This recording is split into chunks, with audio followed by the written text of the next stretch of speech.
En effet, aujourd'hui, avec les techniques numériques, on peut créer des êtres quasi-vivants. On peut créer des images qui se métamorphosent de l'intérieur.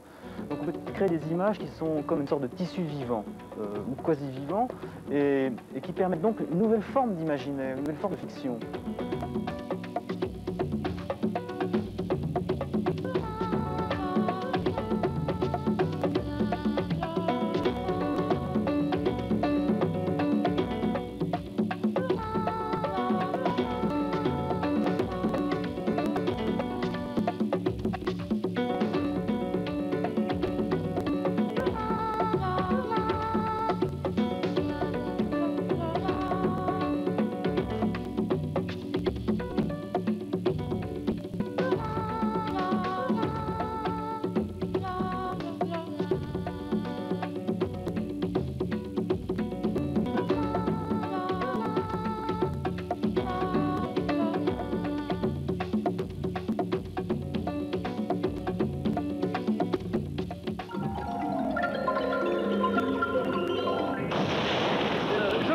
Je suis un scientifique. Je veux les preuves en tout. Très bien. Puisque tu es si sceptique et si curieux, je vais te montrer demain et les autres demain. Je vais te projeter de 1000 ans dans le futur.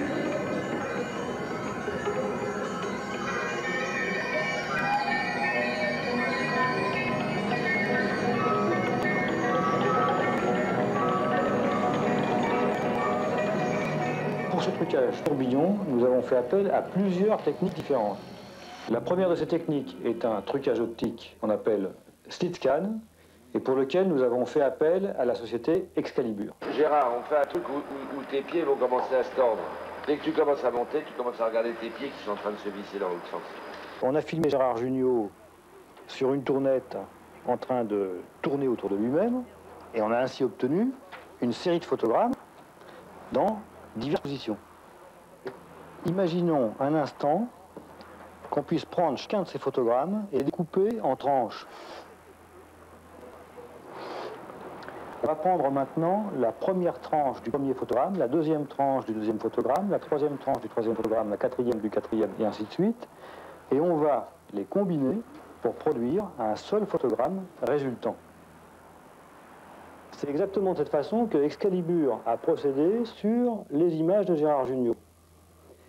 La série de photogrammes qui compose ce plan animé a été recombinée pour produire ce photogramme du plan truqué.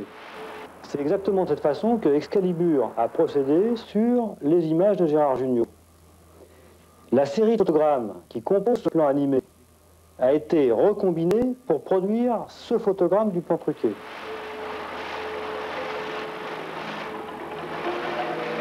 La deuxième technique que nous avons employée pour le trucage tourbillon, ce sont les images de synthèse. Dans cette séquence, nous avons mélangé dans le même plan les deux techniques. Dans ces cas-là, on n'a pas travaillé à partir d'un élément original, mais à partir d'un élément déjà pré-truqué en SlitScan, donc sous forme de 35 mm. On est venu ensuite superposer un effet de tourbillon à cet effet de SlitScan. Vous voyez ici l'élément pré-truqué. Ici, une première propagation de tourbillon en particules, donc un mélange des deux techniques, et enfin le tourbillon en particules complètement formé. Ces éléments sont destinés à être incrustés dans une prise de vue réelle pour une scène qui se déroule au Maroc sur le toit de la roulotte. Jimmy, prenez Sa Majesté avec vous.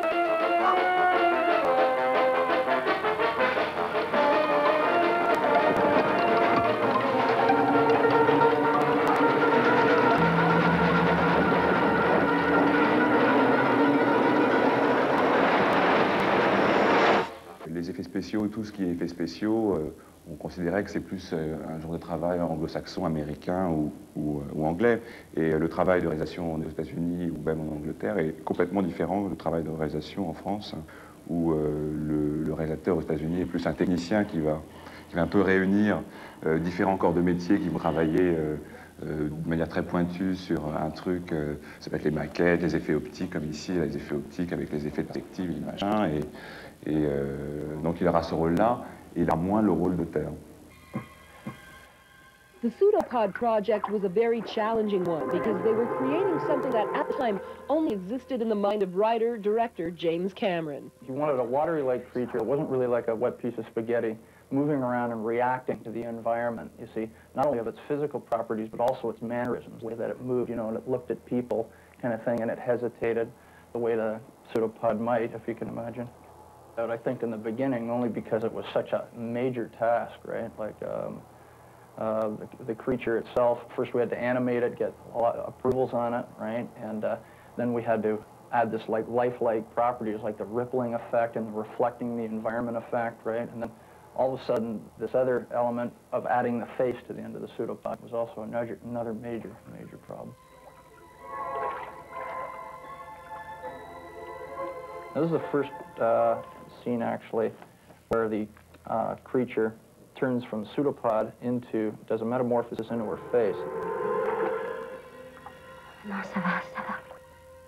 This is really the first one that it really shows kind of the mannerism side of a creature. It comes up and it has to achieve, look, their eye lines, they're looking at nothing, literally, when they're shooting it.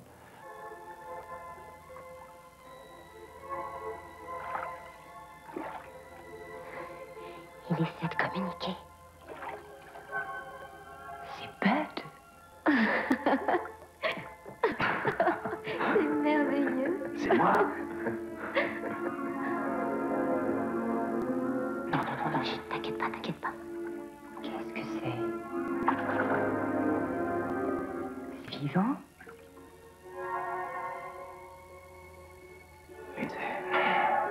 J'imagine que très bien ils ont dû se dire ouais super et tout, c'est un bonhomme en flotte, on va reprendre Terminator et puis on va faire quoi? On va utiliser la même technique, on va faire un robot en métal liquide. C'est une idée qui découle du scénario et de la technique et tout ça se mélange et tout ça donne des idées et donc plus il y a de choses et plus il y a un terrain pour pouvoir exprimer une chose, mieux c'est.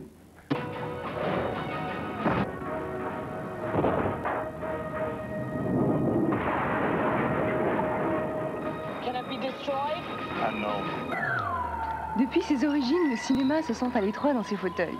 Aujourd'hui, grâce aux nouvelles technologies, le grand écran repousse ses frontières. Plus question de s'endormir au cinéma. Tout bouge, tout bascule et de nouveaux mondes apparaissent. Embarquement immédiat avec les forains de l'image pour une immersion dans le mouvement, les couleurs, la dynamique et la découverte de nouvelles sensations. Les images de synthèse, c'est plus qu'un outil nouveau, c'est aussi quand même une nouvelle manière de fabriquer des images. Donc dans ce sens, c'est quelque chose qui ouvre des possibilités absolument gigantesques. Alors effectivement, on vient de finir avec la société Ex Machina un film pour un client américain. Il s'agit de ce qu'on appelle un ride. Un ride, c'est un film qui est projeté dans un cinéma dynamique. Un cinéma dynamique, c'est une salle dans laquelle il y a non seulement des images et des sons, mais aussi des sièges qui bougent et des effets d'autres types, de la fumée, du vent, de la pluie, etc. Et principalement, images, sons, sièges qui bougent.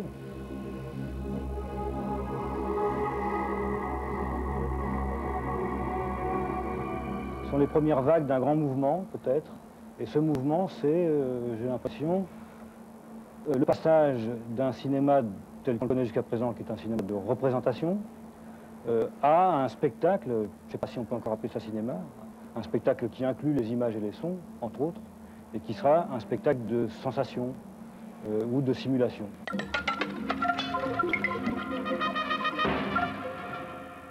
Il faudra imaginer des formes beaucoup plus subtiles d'interaction entre le spectateur et l'œuvre.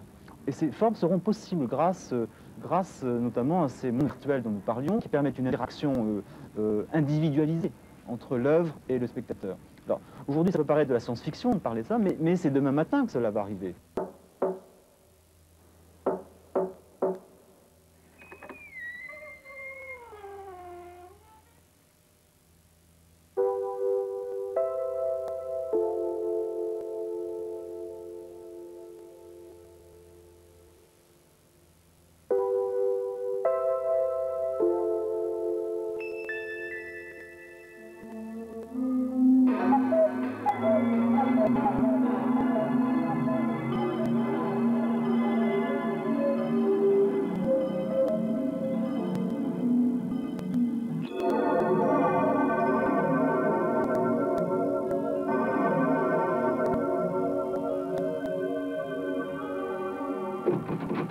Ici, il n'y a pas de fil entre la marionnette et sa manipulatrice. Vêtue d'un costume de capteur, elle anime directement l'acteur de synthèse. Au geste correspond le geste. Ce film n'est qu'une première préfiguration de ce que pourrait devenir un cinéma interactif par excellence. Demain, bardé de casques et de capteurs branchés directement sur l'ordinateur, vous aurez l'image dans les yeux et le corps dans l'image. Vous entrerez dans un décor qui n'existe pas, et pourtant vous en serez l'acteur.